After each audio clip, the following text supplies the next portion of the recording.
Bonjour à tous les amis, j'espère que vous allez bien. Aujourd'hui on se retrouve pour une nouvelle vidéo. Aujourd'hui les amis, on se retrouve pour une vidéo. On va parler simplement de Vitor Roque au FC Barcelone. C'est une future star, il a à peine 17 ans. On dit que c'est le nouveau R9. Donc les amis, on va parler dans ces vidéos. On va parler de son salaire, du montant, également du transfert. Qu'est-ce qu'il pourrait apporter au Barça, à quel poste va-t-il jouer, est-ce qu'il va jouer titulaire ou non. Bref les amis, on va vraiment tout voir dans ces vidéos, donc restez bien jusqu'à la fin, c'est très important.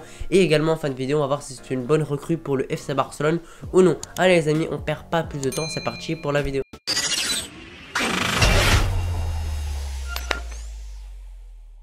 Alors les amis, Vitor Roque est un joueur brésilien, il joue en Serie A, c'est-à-dire le championnat simplement brésilien. Il est né au Brésil, il fait 1m72, il a à peine 17 ans, ça va revenir un peu plus tard sur son âge. Il est né simplement en 2005, exactement le 28 février. Il joue également pour la sélection du Brésil, il joue simplement pour les U20, il joue pas encore pour l'équipe première, mais je pense que d'ici pas très longtemps, il sera convoqué dans l'équipe première parce que vu son niveau à cet âge-là, je pense qu'il peut avoir sa petite place simplement sélection du Brésil. Il joue également dans un club du Brésil puisqu'il joue dans le championnat. Le club s'appelle l'Atlético Paranaense. Je sais pas si je dis correctement, c'est un peu compliqué à dire, mais en tout cas il joue dans ce club là du Brésil. Il joue la plupart du temps, voilà, il a quand même pas mal de minutes de jeu. Actuellement les amis, simplement son poste, il est simplement attaquant. Il peut jouer ailier gauche, il est droit, mais également en tant que buteur. Voilà, en attaque, c'est un peu un couteau suisse. Il sait jouer un peu partout en attaque, même si la plupart du temps, il joue en tant que buteur. Et je pense qu'il se dirige petit à petit vers un poste de véritable buteur et simplement d'un numéro 9. Et pourquoi ce serait intéressant pour le Barça? Déjà, les amis, Lewandowski a 35 ans, il performe, il n'y a pas de souci, il enchaîne les buts, il voit incroyable depuis simplement qu'il a été recruté, il est vraiment super. Mais par contre, les amis, bah, il a 35 ans, il ne reste pas encore 40 années de carrière, les amis, vous voyez bien ce que je veux dire. Je pense d'ici 2-3 ans, ça va commencer à être compliqué, voire un peu plus, mais ça m'étonnerait. Mais on connaît Lewandowski, on sait que c'est un joueur qui a encore un très bon physique, qui est vraiment un professionnel, donc il peut encore perdurer un peu plus longtemps. Mais il faut quand même chercher un concurrent ou un remplaçant. Donc je pense que recruter un joueur comme lui, un jeune joueur, c'est-à-dire que quand il va rejoindre le Barça cet été, il ne demandera pas à être titulaire, il pourra même faire un tour dans l'équipe B. Pourquoi pas, même si je pense pas que ce sera le cas, parce que vu son niveau, je pense que ce serait quand même un peu dur à son niveau là de jouer en 3ème division espagnole. Je pense qu'il gardera simplement sa place en équipe première, mais qu'il rentrera de temps en temps, qu'il aura du temps de jeu, un peu en tout cas, qu'il jouera en Coupe du Roi, pourquoi pas en Super Coupe d'Espagne, dans les petits matchs de Liga sans enjeu, etc., etc. Je pense que ça pourrait être une bonne idée pour faire en même temps simplement souffler Lewandowski et en même temps qu'un joueur prenne sa place petit à petit jusqu'à prendre sa place complètement quand Lewandowski n'aura plus le niveau à cause de son âge. Même si les amis, faut pas sous-estimer Lewandowski, je pense qu'il lui reste encore quelques années de carrière. Je pense pas qu'il est sur ces dernières, hein. Je pense qu'il pourra encore en faire quelques-unes très bonnes. Surtout si tu prends un buteur comme ça jeune, déjà l'avantage c'est que tu n'es pas obligé de le faire jouer directement titulaire, ce sera pas ses exigences bien évidemment, mais également il a 17 ans, c'est à dire que allez, un joueur ça peut jouer au niveau jusqu'à, allez, on va dire 30 ans, 33 ans dans ces eaux là, puisque c'est un Brésilien, on va dire plutôt 30 ans.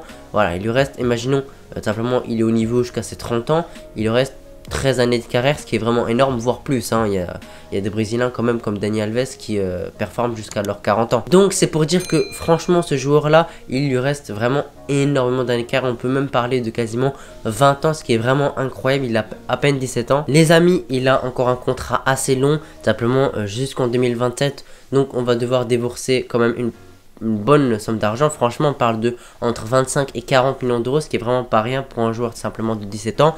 On a vu que le Real Madrid l'a fait avec Endrick, le jeune Endrick qui a également 16-17 ans. Il est encore très jeune, mais le Real Madrid, vu ce potentiel, ils ont mis quand même pas mal d'argent sur ce joueur là. Si on doit parler de quelques statistiques les amis, en Serie A, simplement en 29 matchs, il a marqué 5 buts et a délivré une petite passe décisive. Et également en Copa Libertadores, c'est-à-dire la LDC d'Amérique du Sud, il a joué 7 matchs, 2 buts, 2 passes D. Franchement, il a vraiment des stats franchement assez bonnes. Il n'y a rien à dire par rapport à ça. Voilà, il marque souvent, il fait pas mal, simplement de passes décisives, etc., etc. Oublions pas qu'il a 17 ans, donc staté comme ça, être dans une équipe du Brésil, une assez bonne équipe du Brésil qui joue quand même la LDC d'Amérique du Sud, franchement, c'est pas mal. Actuellement, selon Transfermarkt, il a simplement une valeur marchande de 11 millions d'euros. On sait que c'est pas super fiable, c'est juste pour se donner une idée. Donc on peut se dire franchement que les 25-40 millions d'euros c'est quand même beaucoup pour un joueur de 17 ans, et c'est pour ça qu'on va en parler un peu plus tard dans la vidéo. Les amis, maintenant qu'on a parlé du joueur, etc., etc., faut parler également de simplement de ses qualités, qu'est-ce qu'il peut proposer sur un terrain de football. Je vous avoue, je ne regarde pas, bien évidemment, le championnat du Brésil, tous les matchs, etc., je regarde vraiment très très rarement, donc je n'ai pas pu voir des matchs complets de lui, mais sur les vidéos que j'ai vues, sur ce que j'ai entendu de fans, simplement, du club, d'experts du championnat, etc., etc., bah, tout simplement, Vitor Roque a pas mal de qualités malgré ses 17 ans. Déjà, on peut parler de sa vitesse, bien évidemment, c'est un joueur très jeune. Voilà, je pense qu'il n'y a pas de souci par rapport à la vitesse, surtout quand tu es un attaquant, la plupart du temps tu es très rapide. Et Vitor Roque n'est pas une exception, il est vraiment super rapide sur les terrains. Si tu le lances en profondeur, si tu le lances sur son côté, s'il est côté gauche ou côté droit, il peut vraiment faire des ravages sur les défenses adverses. Il a vraiment une très belle pointe de vitesse et il peut vraiment prendre de vitesse les défenseurs adverses, surtout s'ils ont du mal avec la vitesse. Et c'est vraiment la première chose à retenir sur ce joueur là. À 17 ans, il faut de l'audace, c'est vraiment un joueur très audacieux, il tente beaucoup de choses, que ce soit sur les dribbles, également sur les frappes, il tente des fois des buts un peu incroyables, voilà, des frappes de loin, des gestes techniques, etc., etc. On sait que c'est un Brésilien, donc franchement, moi je suis pas étonné de ça, il tente vraiment pas mal de choses. Pour moi, ce joueur Vitor Roque est vraiment pas n'importe quel joueur, voilà, c'est vraiment un joueur assez spécial, vu qu'il a 17 ans et qui déjà est courtisé par pas mal de clubs, le Barça, il y a également le PSG, il y a des clubs de première ligue, etc., etc. Il y a déjà plusieurs clubs sur lui, il y a déjà plusieurs clubs qui veulent tout simplement le recruter, mais il y a quelque chose qu'il faut retenir, c'est que tout simplement Vitor Roque est un fan du FC Barcelone. On l'a vu plusieurs fois il y a quelques années avec le maillot du Barça, il a toujours été un fan du Barça et lui veut rejoindre le Barça, veut quitter son club du Brésil pour le FC Barcelone et c'est sa priorité, sa première priorité. S'il doit quitter son club, il doit rejoindre le Barça, c'est ce qu'il pense et c'est ce qu'il a envie.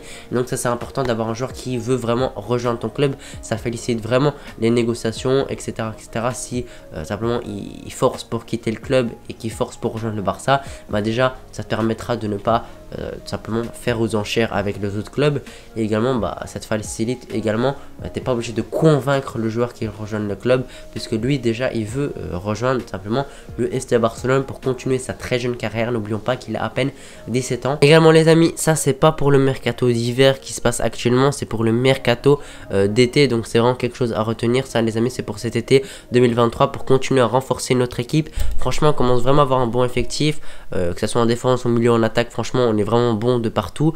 Bien évidemment il reste encore quelques postes où il faut simplement se renforcer, comme je pense au poste de latéral droit, pourquoi pas un numéro 6, un nouveau numéro 6 simplement à la place de Busquets. Un ailier gauche également, pourquoi pas un vrai ailier gauche de qualité, parce que Ferran Torres et Ansu Fati franchement je les aime bien, mais c'est pas du niveau top mondial et je pense qu'il faudrait vraiment trouver un vrai ailier gauche et vraiment un ailier gauche qui peut vraiment faire des différences dans les très grands matchs. Mais les amis, vous doutez bien, c'est pas simplement notre travail de faire un gros mercato, etc. C'est au club de faire un bon mercato, au club, simplement au club et au président. Franchement, je fais confiance à Laporta, il nous a vraiment fait un très bon mercato d'été, il nous fait simplement de très bonnes ventes, on a réussi vraiment à bien renforcer notre équipe, donc je vois pas pourquoi on pourrait pas continuer simplement à renforcer notre équipe et à faire de bonnes affaires. Est-ce que, maintenant les amis, il faut parler, est-ce que Vitor Roque simplement pour entre 25 et 40 millions d'euros, est-ce que c'est beaucoup? Pour moi 40 millions c'est quand même beaucoup, franchement pour un joueur qui a 17 ans, t'es pas sûr qu'il va percer, t'es pas sûr qu'il va continuer comme ça, parce qu'on connaît vraiment beaucoup de jeunes qui simplement ont très bien commencé leur carrière, qui ont enchaîné les buts, etc. et simplement qui se sont vautrés à la fin, et surtout des Brésiliens. Voilà, le championnat brésilien et la Liga, pardon, c'est vraiment pas pareil. La Liga c'est plus physique, tu prends plus de coups, c'est plus dangereux, c'est vraiment pas le même style de jeu. Donc également il faut qu'ils s'acclimatent simplement au club, au pays également, l'Espagne, et aussi simplement à la langue, qu'ils apprennent l'espagnol, parce que au Brésil, vous le savez bien, on parle portugais. Donc les amis, maintenant on va passer à la conclusion. Vitor Roque, joueur de 17 ans, joueur qui joue au Brésil, dans le championnat brésilien. Il y a beaucoup de clubs qui sont sur lui, il stade vraiment bien avec simplement l'équipe du Brésil, simplement espoir, et également avec son club, que ce soit simplement en championnat ou également en Copa Libertadores. Est-ce que c'est une bonne chose ou non? Moi j'ai envie de dire que franchement, vu son âge, moi je dis pas non. Voilà, on a vu qu'il a vraiment beaucoup de qualité malgré son jeune âge, il a encore une grosse marge de progression. Donc franchement il peut encore progresser sur beaucoup de points, comme les dribbles, comme sa finition qui a affiné, etc. Mais ça c'est normal, à cet âge là t'es vraiment pas parfait, et de toute façon t'es jamais parfait. On compte sur le coach simplement Xavi qui rejoint le club de l'affiner, mais franchement moi j'ai pas de doute par rapport à ça, parce que Xavi a vraiment fait progresser déjà beaucoup de joueurs du Barça. Voilà les amis, merci d'avoir regardé la vidéo jusqu'ici, on se retrouve pour une prochaine. Allez les amis, ciao.